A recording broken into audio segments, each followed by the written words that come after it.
Yeah, so I guess today what I want to go over is pretty much everything you need to know about the door approach. So kind of have it down to the science. I'm very methodical how I do it, and have it broken up into 7 things so that it's really easy to reproduce and really easy to copy it basically and be successful with it. So this is definitely tailored for Maryland, and I'm going to say BGE is the power company, but obviously you can insert any power company in there, it'll be the same thing. But I'll jump right into it. I'm going to go through what I do specifically and then why I do it so that you guys can understand like the psychology of it. But here's the breakdown of it. So 7 steps of the door approach. The first one is the breaking preoccupation. So this is probably one of the most important parts because most people judge on whether or not they're going to listen to you within the first 10 seconds of meeting you.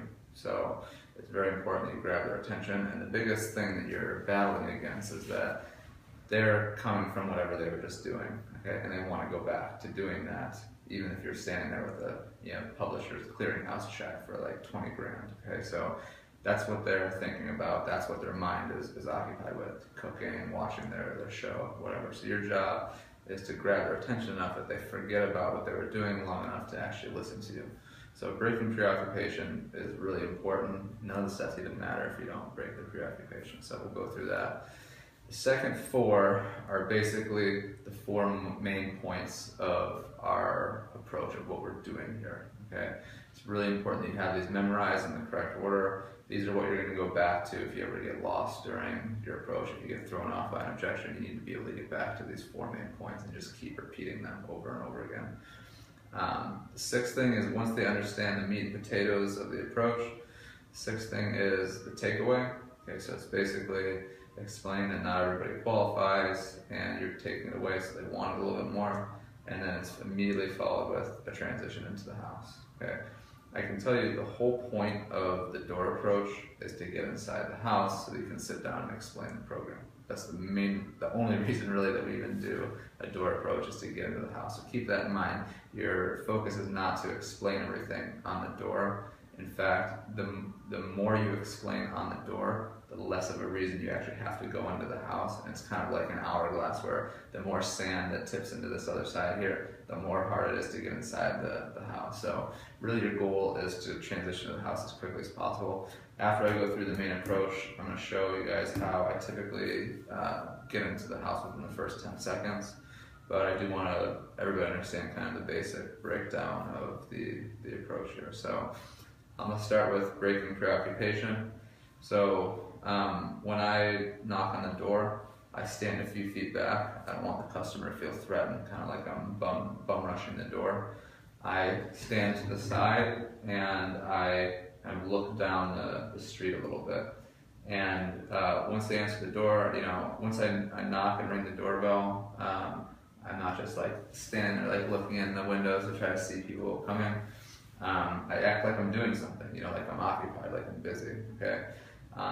The harsh part of the job is the people that come to the door sometimes. And for me, if I can get them to come to the door, they're gonna get sold. So I do certain things that, I try to get them to come to the door more. I'll point at stuff on the street, I'll point at power lines, I'll count windows. It doesn't matter what you're doing. You need to act like you're doing something because curiosity killed the cat. So if they get curious enough to what you're doing on their doorstep, even if they normally don't answer the door, they'll still answer it.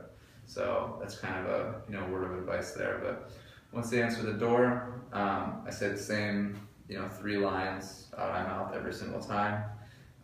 First thing is, hey, I'm Jordan. I'm supposed to explain to you guys about the work we're doing with electricity out here over the next couple months. Okay. So that line is very important. Okay, I don't say the electricity, I just say with electricity, but I'm supposed to explain to you about the work that we're doing out here with the electricity over the next couple months. Okay, if I have PDA, I immediately follow that with, hey, you're Mr. Toon, right? Okay, yeah, I'm supposed to explain to you about the work we're doing out here with the electricity over the next couple months. And it helps if you kind of turn your back and look down the street a little bit, because you turning your back and kind of looking away, there's some psychology there that if you were like about to attack them, that you wouldn't be doing that. So it's like kind of puts them at ease a little bit if you turn your actual body, look down the street. Plus it gets their interest. They're kind of looking down the street too and trying to see what's going on.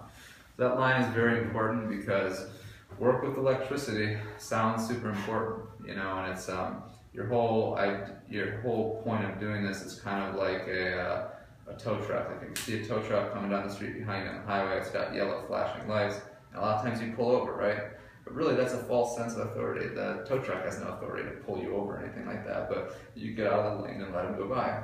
But it's just because it's just this illusion of authority, and that's really what's really important when you come there is you almost want to come off, like it's extremely important while you're there. I'm supposed to explain to you about the work we're doing out here with electricity over the next couple of months. You're Mr. Toon, right? Okay, perfect. I immediately follow it up with a question, okay? And the question is to basically make them think like they should have already heard about this, okay? And depending on the situation, I have a couple different things that I can insert in here. And this is one of the only things that I change in the pitch, and it really is just depending on what the situation is, okay? So the goal is to make them think that they should have already heard about it, right? So the main line that a lot of people use is, supposed to explain to you about the work we're doing out here with electricity over the next couple of months. Now, did you already see the orange trucks out here driving around? Okay. That's one, is the orange trucks. Did you ever see our orange trucks out here, doing work, measuring your neighbors' houses, that type of thing? Two is, if I'm in a homeowners association, one of the first things I do is I speak with the homeowners association president and try to get them as involved as possible. And I try to get them to send like out a newsletter or something like that, okay? But so the other thing I'll say is, now did you already hear about this from your homeowners association?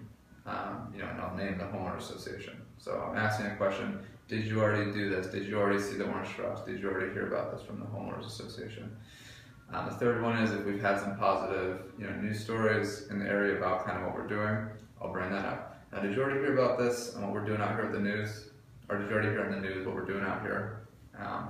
And the way that I ask it, I kind of like squint my eyes and almost shake my head a little bit. The body language I'm sending to them is, like, I almost don't want them to answer no, because if they say no, they're basically saying, no, please explain, what is going on, so I almost want them to say no.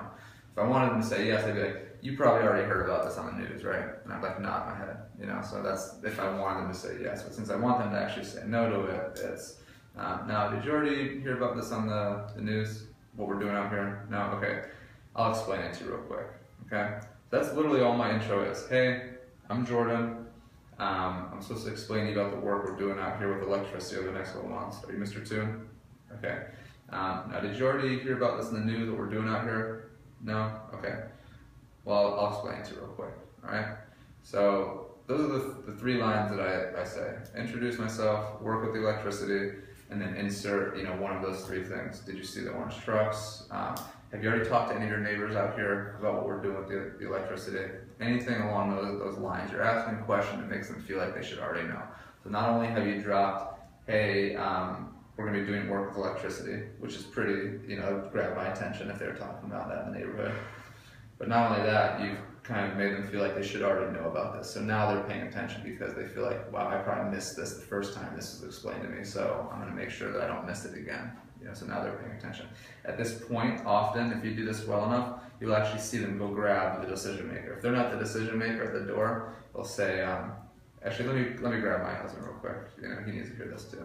So great, you're doing a good job if you have that done. So that's the initial transition. I say this still from afar, so I'm back away from the door. As soon as I start into the initial approach, I'll show you how I do this, but I get in closer to the customer. And right after, so that's the first part is breaking preoccupation. The second part is going into the laws in Maryland, okay? It's immediately followed by talking about the law. So I have this little piece of paper that explains the main laws that were passed here, and this is how I use to get in closer to the customer. Okay, so what I say is, you probably already heard about this, but they passed a few laws in Maryland that require the power companies to produce more of their electricity from clean energy. Okay, these are the laws. I don't know if you've ever seen this. And then I come from far back and I scoot in close to the customer. I point on the piece of paper where it says that it requires that 20% of Maryland's electricity be produced from renewable energy. Okay, and I'll let them read it for a second. As soon as they're done reading it, I kind of take the binder back like this, and now I'm standing next to them, and we're looking out at the neighborhood together. Okay, so now I'm not like confronting them, I'm not like facing off with them. I'm more standing near them, next to them, and we're both looking out towards the neighborhood, which is very important as far as body language. And what I explain is that BG and Pepco, if they don't produce 20% of their electricity from clean energy, they get fined millions of dollars. So they either have to produce it themselves, or they have to pay somebody else to produce it for them. Okay, that's where our company comes in. Okay, so now this is on to point 2, right, which is the fact that we produce the electricity and how we get paid for it. Okay, how our company makes money. It's very important. A big rookie mistake that people do is they talk about what's in it for the customer first, as opposed to what's in it for us. Okay, if you come right out and explain how we make money, now their guard's down a little bit more because you just explained to them. Otherwise, the whole time they're thinking, how are these people scamming me? Like, how are they making money? If you're just talking about free solar, free this, it's important to explain this first. So, point 2 is that's where we come in. We produce clean electricity for the grid, and we get paid through the form of SRECs by BG and these other power companies, as well as getting paid by the federal government for producing this clean electricity on the grid. So that's how our company makes money. Now what we need, point 3, okay, is roof space to produce the electricity. Okay, 2 ways we could do this. We could build a solar panel farm out in the middle of nowhere, which is good because there's a lot of volume, but the problem is it costs a lot of money to buy the land, and we have to build power lines to bring the electricity from the solar panel farm back to the city. Now, have you seen one of these solar panel farms before, like on TV or in person?